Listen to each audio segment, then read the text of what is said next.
Sejam todos bem-vindos a mais um devocional no canal Encontros com Deus.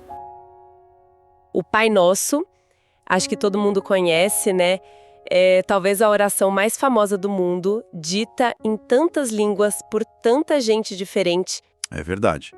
E por ser tão conhecida, às vezes a gente recita meio no automático, sem parar para pensar. Exato. E é uma pena, porque, nossa, tem uma profundidade ali, especialmente quando a gente cava um pouquinho, volta para as raízes. É por aí mesmo. E é justamente isso que a gente vai fazer hoje. Queremos explorar o Pai Nosso, mas olhando para o contexto original de Jesus, sabe? O pensamento hebraico, a língua que ele provavelmente falava no dia a dia, o aramaico. Ah, legal. A nossa base aqui é um estudo bem interessante chamado O Pai Nosso, Raízes Aramaicas e Devoção Profunda.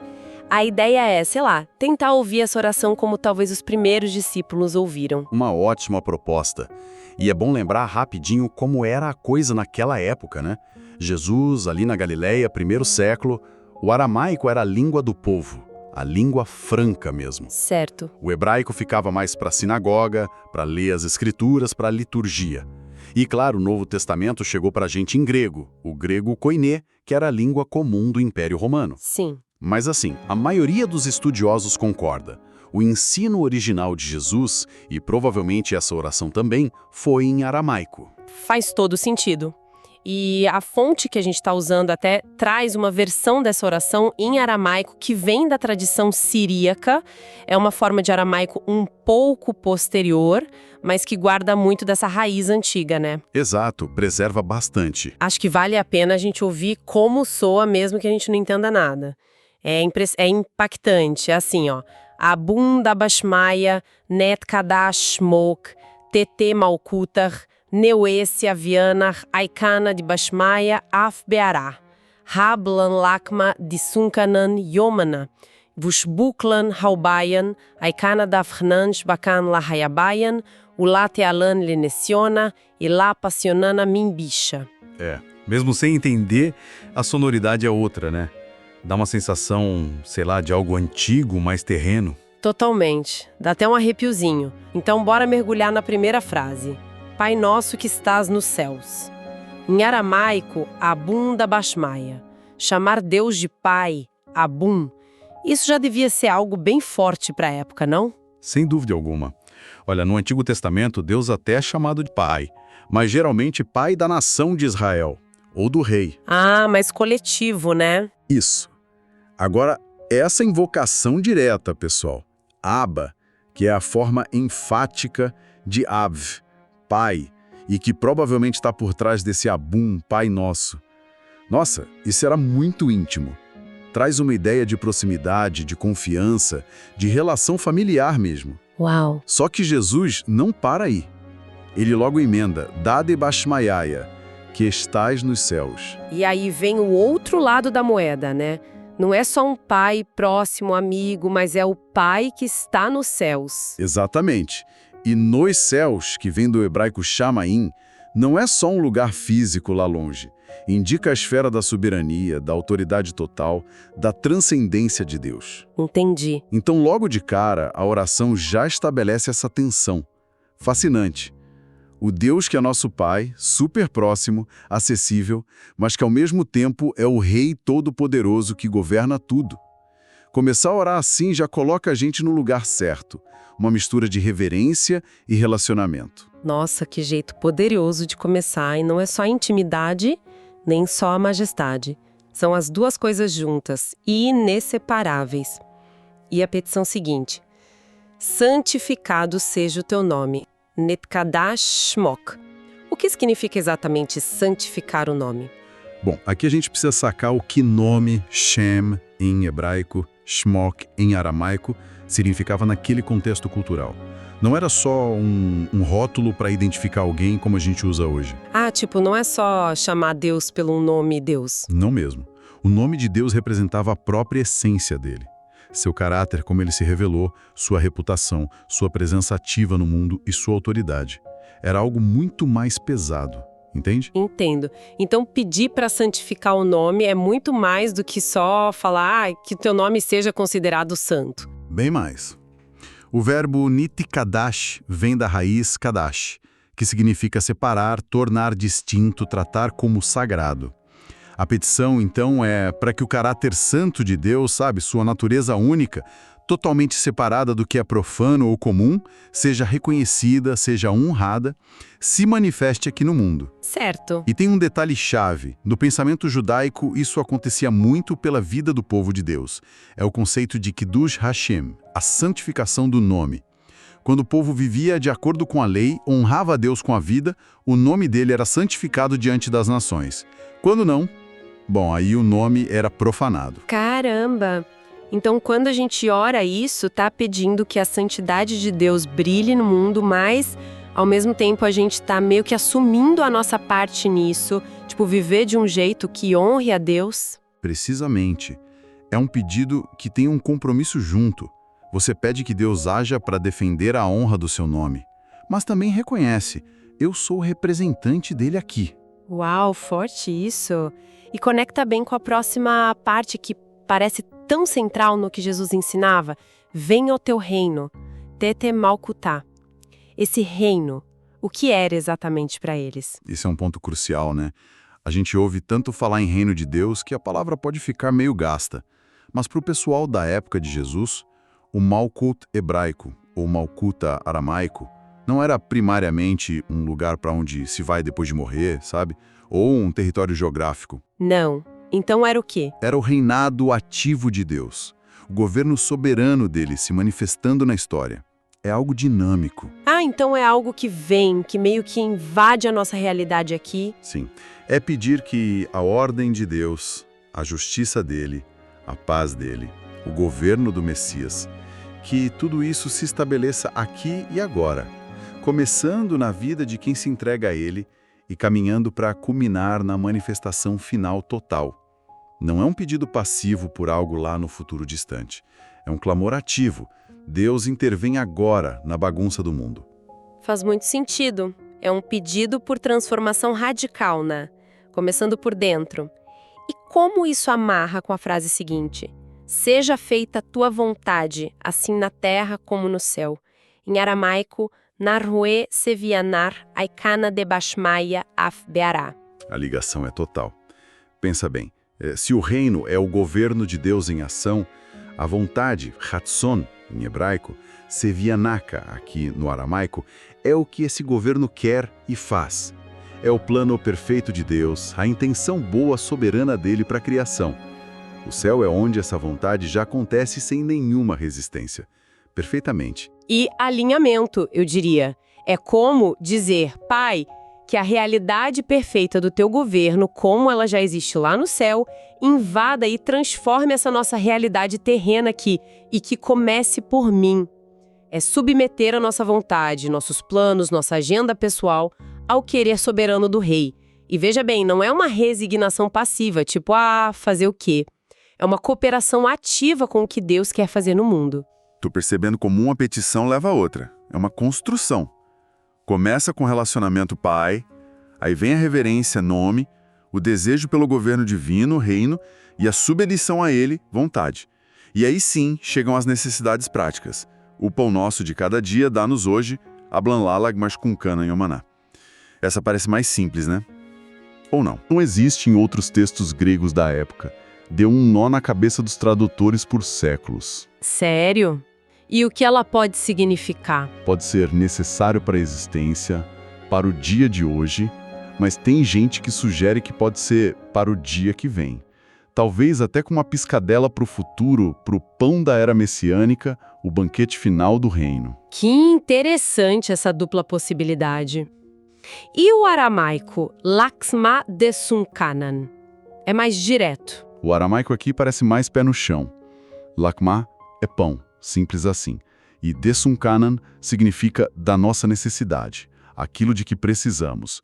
Isso casa bem como uma possível raiz hebraica, leshem hukeno, que seria o pão da nossa porção definida, da nossa cota. Ah, tá. Então, o foco principal é claro. Nossa dependência diária de Deus para a provisão básica. Reconhecer que tudo vem dele, dia após dia. Mas, sabe, essa outra camada da esperança futura do pão do amanhã, talvez esteja ali como um eco, sim.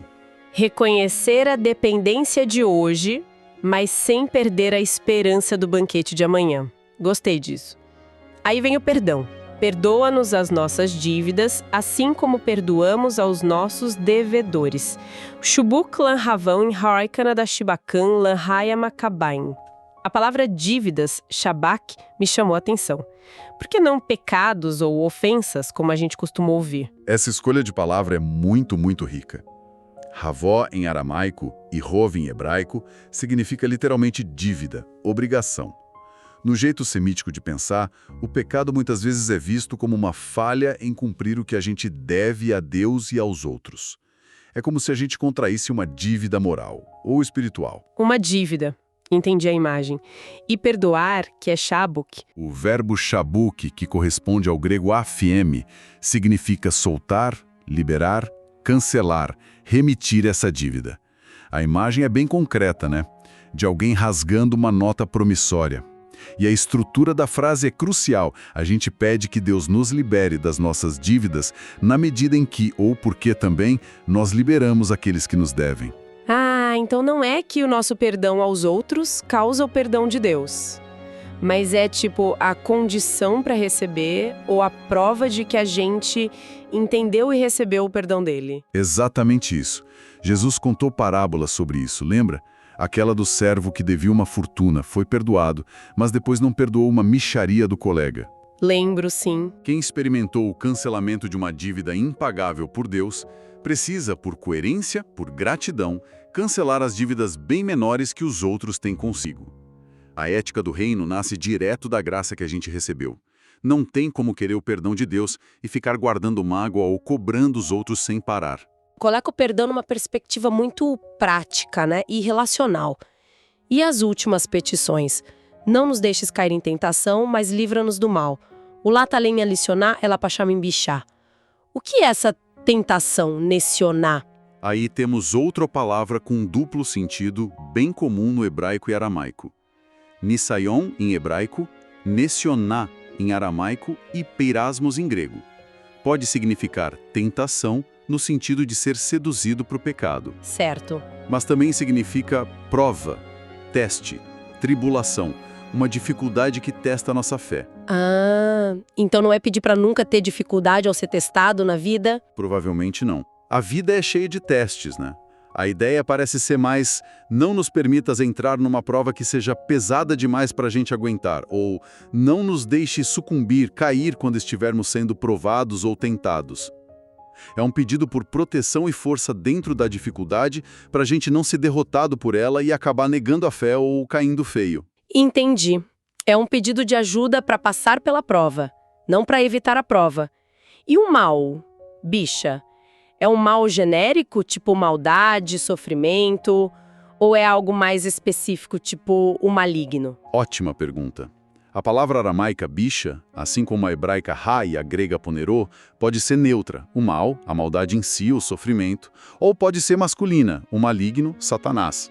As duas leituras são possíveis e talvez a ambiguidade seja até de propósito. Pedimos livramento tanto das consequências do mal que existe no mundo, quanto do poder pessoal que está por trás dele, que quer nos destruir. É um jeito humilde de reconhecer, somos frágeis, precisamos da tua proteção e do teu resgate o tempo todo. Uau! É. Realmente, cada frase se abre em muitas camadas quando a gente olha assim. E tem aquela parte final que muita gente fala junto, né? Pois teu é o reino, o poder e a glória, para sempre. Amém. A fonte até traz a versão aramaica disso.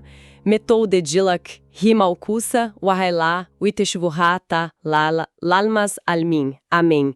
Isso fazia parte da oração original que Jesus ensinou. Então, essa parte é o que chamamos de doxologia, uma fórmula de louvor. Ela não aparece nos manuscritos mais antigos e confiáveis do Evangelho de Mateus, onde está o Pai Nosso. Ah, não está nos originais mais antigos. Não nos mais antigos que temos.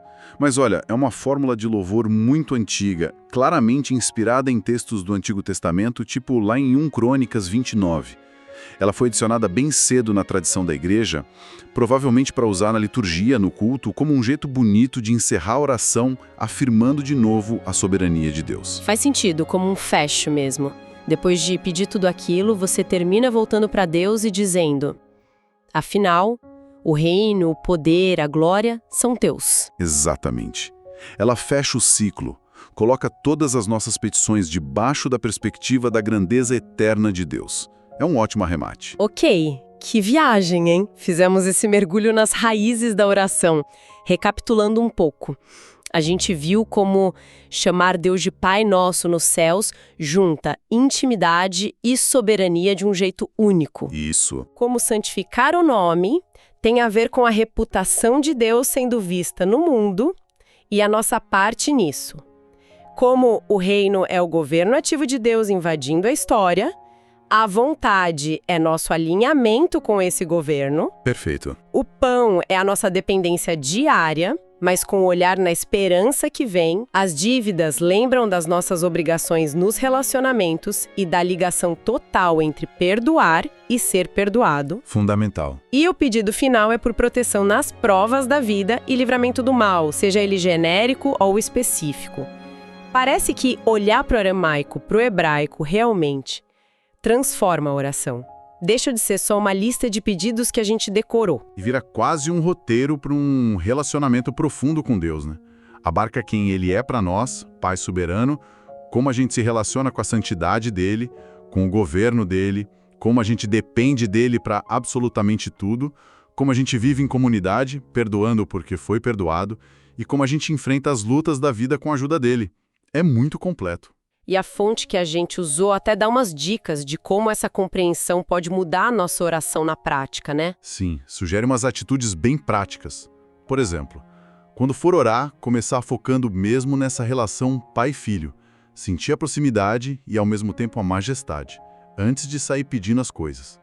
Bom começo. Transformar o santificado seja teu nome num compromisso diário. Como o que eu fizer hoje pode honrar o nome do meu pai? Fica pessoal. Gosto disso. Verificar se as nossas prioridades estão mesmo alinhadas com a vinda do reino de Cristo. O que a gente está buscando em primeiro lugar na vida? Boa pergunta. Praticar a rendição da vontade no dia a dia. Diante de uma decisão, se perguntar, tá, mas o que Deus quer aqui? Difícil, mas necessário. Cultivar a confiança na provisão de hoje, sabe? Combater a ansiedade, lembrando que Deus é fiel. O pão de hoje. Ser rápido em perdoar os outros. Lembrar sempre da dívida gigante que Cristo cancelou pra gente lá na cruz. Isso muda tudo. Muda mesmo. Manter a vigilância espiritual, pedir força nas provas e discernimento para sacar as armadilhas do mal. Ficar esperto. E sempre terminar com louvor. Reconhecer que, no fim das contas, tudo é dele, vem dele e volta para ele. São aplicações muito concretas que saem direto dessa análise mais profunda. E pensando em tudo isso, sabe uma coisa que ficou martelando aqui para mim? É a insistência no nós. É Pai Nosso, o pão nosso, perdoa-nos, livra-nos. A oração inteira é no plural. Isso parece bater de frente com a espiritualidade que a gente vê muito hoje, que é super individualista, né? Nossa, você tocou num ponto fundamental. A oração que Jesus ensina não é para ser dita primariamente de forma isolada, cada um no seu canto. Ela nasce para ser dita em comunidade, como comunidade de fé.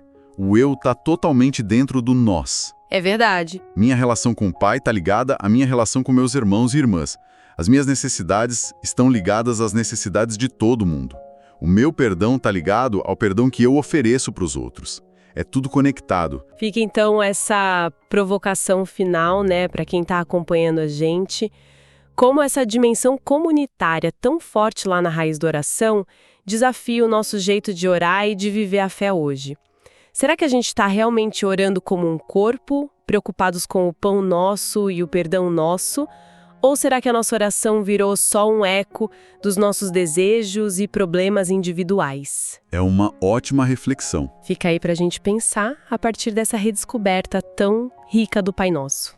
Agora que todos sabemos a profundidade da oração do Pai Nosso, vamos orar juntos em hebraico conforme está nas Escrituras.